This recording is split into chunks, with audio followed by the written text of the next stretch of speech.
Halo Velas, hari ini kita mau cobain buat yang semester 2 udah di arus bolak-balik. Kemarin udah arus DC searah, sekarang yang arus bolak-balik gitu. Sebenarnya ada bedanya sih. Iya jelas ada bedanya, tapi ada samanya juga. Sama-sama gaib karena listrik nggak kelihatan. Gitu, ya kan? Oke, hmm, kita mulai aja dari buku catatan saya. Oke, gini. Si arus bolak-balik ini dia itu bedanya sama arus listrik searah itu yang pertama adalah device-nya beda, terus yang kedua itu karena dia itu bentuk lubangnya beda juga gitu. Kita nggak bisa lihat listrik dari kabelnya karena kabel tertentu nggak tentu ada listriknya apa enggak itu nggak tahu, terus gelombangnya gimana juga kita nggak tahu gitu ya. Yang bisa ngelihat itu tuh ada bedanya apa enggak, kita bisa lihat dari bentuk gelombangnya. Kalau di sini ada contohnya, yang pertama adalah arus arah nih. Gitu. Arus arah ini salah satu cirinya itu adalah arahnya selalu sama setiap waktu dan besar arusnya itu bisa berubah gitu. Maksudnya arahnya selalu sama setiap waktu itu kalau ke kanan ya kanan terus, kalau kiri ya kiri terus. Kalau dia di atas terus, kalau di bawah terus gitu. Dan dia flat gitu. Jadi tendensinya itu bentuknya lebih ke yang kayak yang atas itu, yang ini. Jadi flat thread gitu doang. Ini namanya DC. Di sini juga sama sled, ini juga namanya DC juga gitu ya. Terus yang ini sebenarnya ada yang bilang itu DC, tapi ini lebih tepatnya namanya adalah transient itu. Terus yang ini ada juga yang bilang itu DC, tapi yang atas itu kan AC nih ya, AC campur DC, jadi dia itu kayak ripple gitu, ripple. Kalau di laut namanya air riak, ombak tuh yang gede, riak tuh yang kecil di pantai. Nice. Yang ini namanya gelombang kotak. Gelombang kotak dipakai buat device yang digital karena dia pakai binary ya, 0 sama 1. Kita nggak bahas itu. Yang bawah ini adalah sawtooth wave atau gelombang gigi gergaji. Oke. Jadi ciri-cirinya yang arus arah itu dia arahnya selalu sama. Besarnya bisa berubah, bisa di atas, bisa di bawah. Besarnya bisa di atas 0 atau di bawah 0. Kalau di atas 0 berarti angkanya positif, kalau di bawah 0 berarti negatif. Gitu aja. Gampang kan? Oke. Next, kita akan cobain kalau misalnya yang searah udah tahu kayak gitu. Kalau yang bolak-balik emang kayak gimana? Yang bolak-balik ya udah tentu dari namanya aja tuh bolak-balik. Jadi kalau di sini kan bolak-baliknya itu si gelombangnya itu bentuknya itu adalah ya bolak-balik. Atas sama bawah kayak gini nih. Oke ya. So, dia bisa di positif karena di atas 0, tapi juga bisa di negatif karena di bawah 0. Jadi positif biar ke negatif kan ke 0 dulu dong ya. Di positif, negatif, 0, positif lagi, 0, negatif, and so on. Bisa juga dalam bentuknya itu gelombang kotak gini. Jadi ini ada 1, 0, min 1, 0, 1, 0, min 1, 0 kayak gitu. Kalau ini bukan buat digital tapi lebih ke driving transistor MOSFET namanya gitu. Biar buat kayak switch mode power supply. Kita bahasnya bukan yang kotak tapi lebih ke yang ini. Yang gelombang sinus ya. Oke. Ini sawtooth kita juga nggak bahas. Ini transientnya kapasitor juga kita nggak bahas. Kamu bisa belajar itu nanti lebih lanjut kalau misalnya kamu ngambil di jurusan yang ada instrumentasinya. Yes. Oke, next. Tadi kita punya bolak-balik dan searah gitu ya. Nah kebetulan yang kita bahas itu adalah yang sinusoidal. Ya sebenarnya bisa sinusoidal, bisa juga yang kosinus gitu ya. Intinya satunya trigonometrinya itu basisnya itu adalah sinus. Karena yang paling alami gelombang itu pakainya sinus gitu. Jadi misalnya kamu punya gelombang tali itu pakainya sinus, karena bentuknya juga kayak gitu. Terus gelombang air laut juga bentuknya kayak gitu juga. Gelombang gempa juga kayak gitu juga. Gelombang wifi juga kayak gitu juga. Meskipun wifi itu dari produk digital, dari awalnya sebenarnya emang pakainya itu adalah digital wave gitu ya, pakai yang kotak. Tapi keluarnya dari antena tetap menjadi sine wave biar dia bisa ngalir di alam lebih gampang daripada yang digital wave gitu. Oke. Meskipun digital wave juga bisa ngalir di alam juga. Karena ada persamaannya. Misalnya kamu punya persamaan garis lurus biasa itu ya, garis lurus yang punya gradien y sama dengan mx plus c gitu.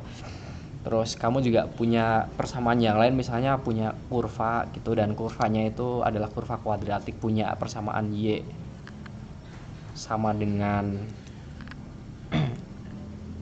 apa tuh, yang ax kuadrat plus bx plus c.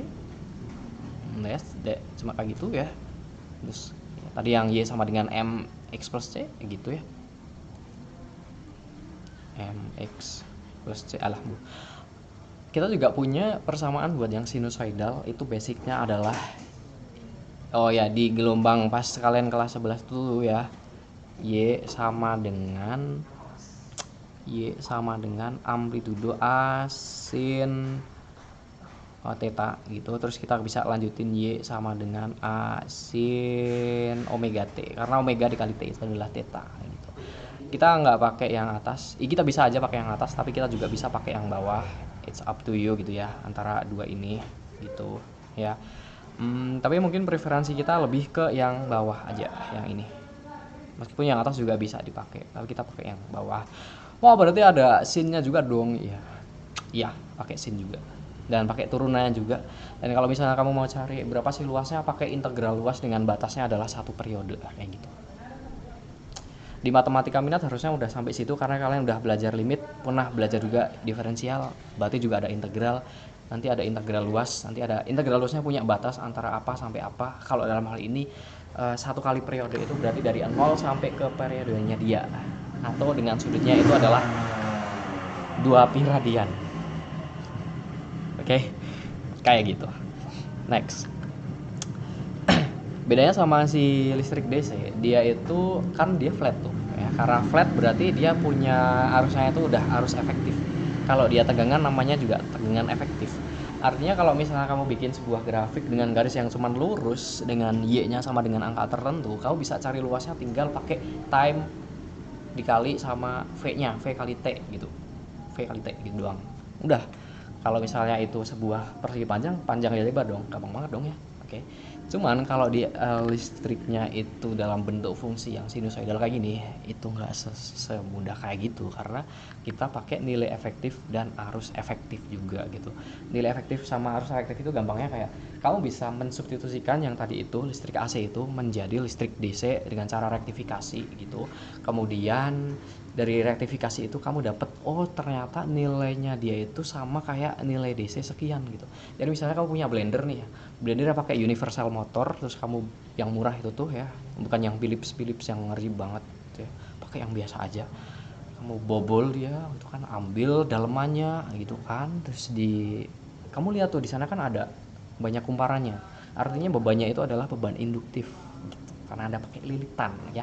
Nah, kamu colok ke PLN yang pakai listrik AC 220 volt 50 Hz, dia akan nyala. Tapi ketika kamu cobain ke DC ternyata juga nyala. Wow, beneran, serius, saya juga pernah nyobain. Pakai DC bisa nyala, oke. And karena pakai universal motor. Nah, caranya berarti kalau gitu bisa swap antara AC sama DC dong, bisa. Nah, sebenarnya kita juga bisa konversi antara AC ke DC, DC ke AC juga gitu. Jadi misalnya AC ke DC itu dalam kehidupan kita sehari-hari contohnya adalah adapter. Kamu punya adapter laptop, punya adapter HP gitu ya. Itu konversi dari listrik AC 220 volt ke USB 5 volt, atau power delivery misalnya 9 volt, 12 volt, 10 volt sampai 20 volt misalnya. Kamu punya teknologi itu. AC jadi DC kayak gitu. Kalau DC jadi AC, contohnya salah satunya itu adalah inverter. Misalnya kamu punya rumah, terus rumah kamu punya power plant-nya itu pakai solar panel, berarti solar panelnya itu pakai DC, disimpan dalam baterai melalui sebuah MPPT solar charge controller. Kemudian biar bisa dipakai, berarti kamu harus konversi dari DC-nya baterai itu jadi arusnya yang mirip sama PLN, pakainya adalah inverter. Dari DC menjadi AC gitu. Nah, nilai efektifnya itu kita bisa pakai hitungan ini. Sebenarnya hitungannya sama kayak dulu pas kelas 10 kamu ngitung pakai ketidakpastian berulang yang pakai ada akarnya gitu tuh, nggak usah dihafalin ya. Intinya kamu tinggal bagi aja akar 2. Nah, ini namanya adalah VRMS. RMS itu dari kata root mean square. Nih, root mean square RMS. Atau kita bisa bilang itu tuh V efektif. Jadi kalau DC V efektifnya udah itu. Jadi misalnya kamu punya baterai kotak yang 9 volt, itu udah V DC dan itu udah V efektif, dan itu juga udah V RMS. Jadi V RMS-nya berapa? 9. V efektifnya 9 juga. Ini cuman AKA S non S aja kayak gitu. Itu ya DC. Cuman kalau kamu punya AC, maksudnya pakai arus AC, itu pakainya persamaan. Jadi si V-nya ini kita ganti pakai V-nya adalah V maksimal dibagi akar 2. Akar 2 kan 1,4 tuh. 1/1,4 1/1,4 itu adalah 0,707. Nah ini, jadi up to you mau pakai yang akar 2, mau pakai 1,4 atau pakai 0,07 gitu. Ada VRMS, berarti ada juga IRMS. Caranya juga sama banget, sama persis banget, tinggal dibagi sama akar 2 aja atau dikali sama 0,707 gitu. Ya, salah satunya aja. Tapi sih saya lebih preferensi saya lebih ke yang akar 2 aja karena ini lebih ya lebih presisi daripada yang 0,7 karena dia cuman kayak itu dibulatin aja. Kayak kamu punya pi 3,14 terus pas ada dibilang 22/7. You know that. Oke. Mudah sekali. Next. Kita bisa ganti bebannya itu ada 3 buah. Meskipun sebenarnya lebih dari 3 buah. Kalau justru di DC itu pakainya itu adalah resistor gitu ya. Kita sekarang punya 3. Resistor ada, kemudian induktor juga ada, kapasitor juga ada. Jadi nanti di buku catatan kamu tulislah sebuah tabel, gambarlah sebuah tabel yang memuat 3-3-nya itu biar kita bisa compare antara 3-3-nya gitu, biar bisa direview gitu ya. Bikinlah sebuah tabel kayak gini ya. Terus kasih judulnya di atas sana. Judulnya yang pertama itu kan ada RL sama C. R resistif. Ada yang resistif, RL. Ada yang induktif. Sama satunya lagi adalah kapasitif gitu. Kapasitif gitu. Device-nya apa sih? Kalau jelas kalau resistif berarti device-nya itu adalah resistor yang gambarnya tuh kayak rumput. Kamu tulis bawahnya device-nya namanya adalah resistor. Kemudian yang induktif itu bentuknya adalah lilitan. Kamu kasih tulis L buat lilitan gitu ya. Namanya adalah induktor. And then yang satunya lagi itu adalah kapasitor yang bentuknya kayak celah. Kamu kasih tulis kapasitor. Sorry kalau tulisan saya jelek, kayaknya ini Wacomnya kurang mahal.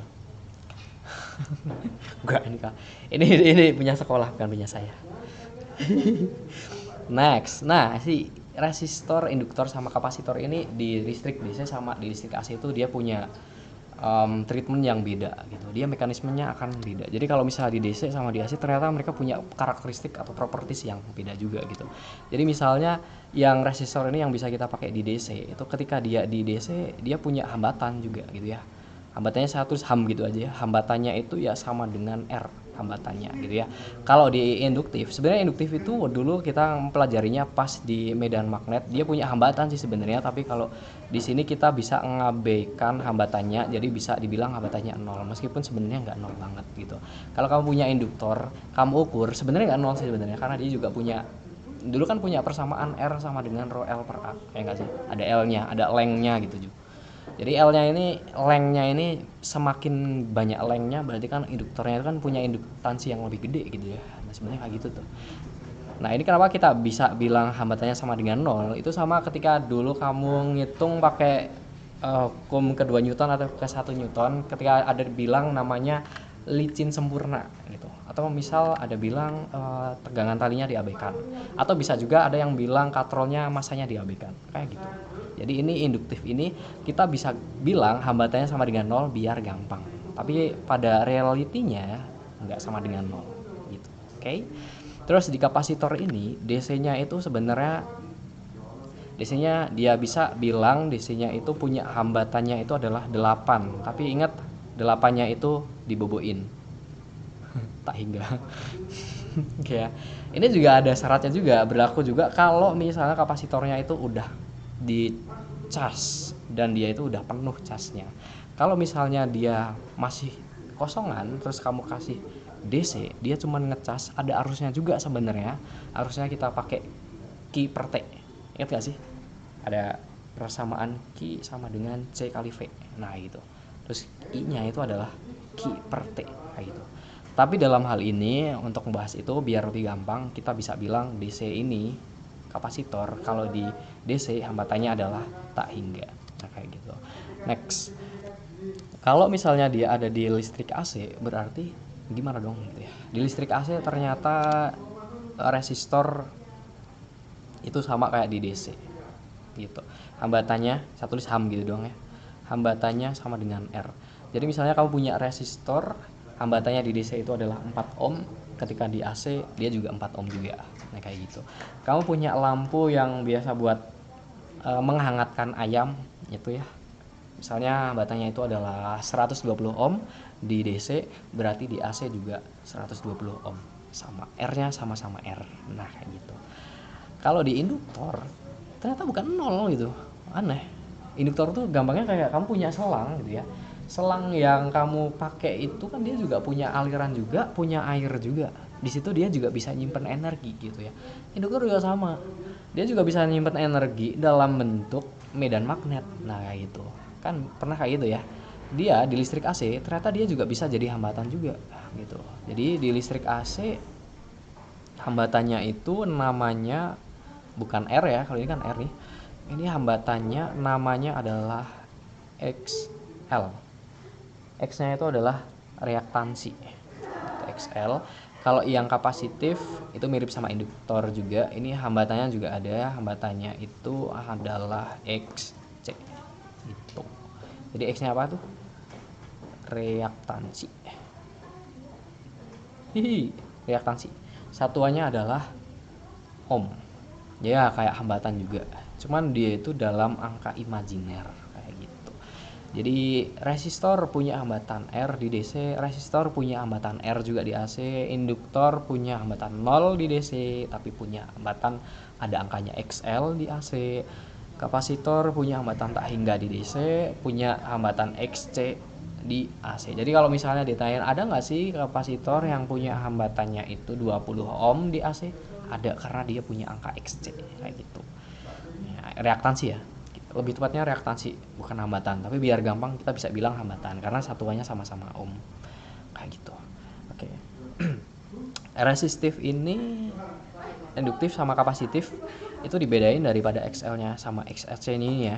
XL sama XC itu dia punya rumus juga. Kalau R kan punya angka aja doang gitu. Jadi kamu punya resistor gitu kan, dia punya gelang-gelang cincin itu, terus cincinnya ada warna-warnanya, ya udah warnanya kamu baca aja, dia bisa terukur. Oh ternyata itu tuh 100 kilo ohm misalnya gitu, 470 ohm misal kayak gitu dari cincin-cincin kayak gitu bisa. Atau pakai ohmmeter juga bisa ya. Induktor sama kapasitor sebenarnya kita bisa pakai kapasitance meter dan juga inductance meter juga bisa. Cuman untuk mencari XL sama XC itu nggak pakai alat ukur karena dia depend sama frekuensi yang masuk ke dalam alat ini nih gitu. Jadi buat yang XL ini kita punya persamaan. XL itu persamaannya XL sama dengan omega L. Omega dikali sama L. Kalau yang ini XC itu tuh sama dengan 1 per omega C. Kecil banget. Omega C. Ini C ya. Omega C. Omega. Oke. Omega itu bisa kita ganti sama yang ada di gelombang juga tuh. Omega itu sama dengan 2 pi F.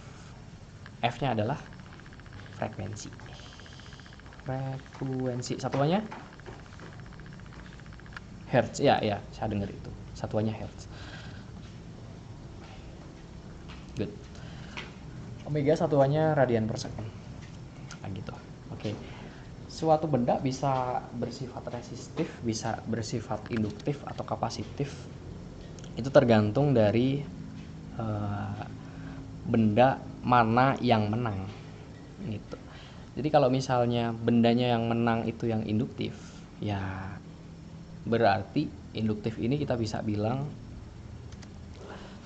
XL-nya itu, induktif kan XL ya. XL-nya itu dia itu lebih besar daripada XC. Kan XC itu yang kapasitif ya. Kalau dia menang, XL-nya lebih gede daripada XC. Jadi dalam suatu rangkaian ada R-nya, ada L-nya, ada C-nya gitu ya. Kalau XL-nya lebih gede daripada XC berarti namanya induktif sifatnya. Terus kalau misalnya XC-nya yang menang, X-nya yang menang daripada XL-nya, berarti dia itu kapasitif. Antara lebih besar sama lebih kecil ada transisi namanya sama dengan, itu namanya resistif. Jadi XL-nya kalau resistif berarti XL-nya sama dengan XC gitu. Nama lainnya resistif itu adalah resonansi gitu. Resonansi itu maksudnya adalah dia itu akan saling membantu satu sama lain gitu.